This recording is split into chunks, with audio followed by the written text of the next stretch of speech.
जहां एक तरफ केंद्र की मोदी सरकार सीएए लाकर विदेश में बसे अल्पसंख्यकों को नागरिकता देने का प्रावधान लाई है, वहीं रोहिंग्या शरणार्थियों को घुसपैठी बताकर देश में बसाने से इनकार कर रही है।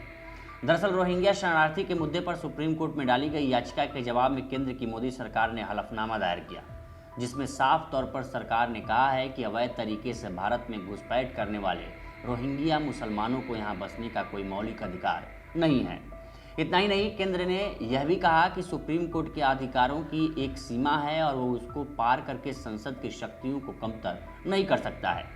केंद्र सरकार ने कहा कि न्यायपालिका को संसद और कार्यपालिका के विधायी और नीतिगत क्षेत्रों में प्रवेश करके अवैध रूप से भारत में प्रवेश करने वालों को शरणार्थी का दर्जा देने के लिए एक अलग कैटेगरी बनाने का कोई अधिकार नहीं है।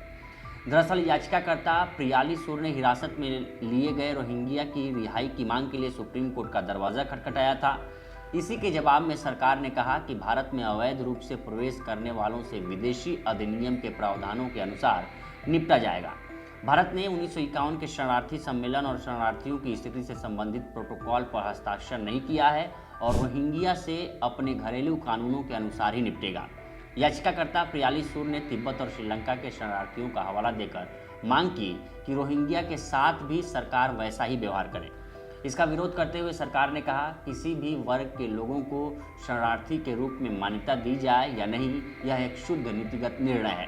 कानूनी दायरे के बाहर कोई किसी को शरणार्थी का दर्जा दे दे तो उसे मान्यता नहीं मिल सकती है और शरणार्थी का दर्जा देने की ऐसी घोषणा अदालती आदेश से नहीं की जा सकती है।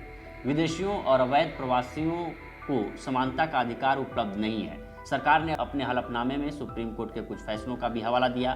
केंद्र ने कहा कि एक विदेशी को केवल संविधान के अनुच्छेद 21 के तहत जीवन और स्वतंत्रता का अधिकार प्राप्त है, लेकिन उसे देश में रहने और बसने का अधिकार नहीं है।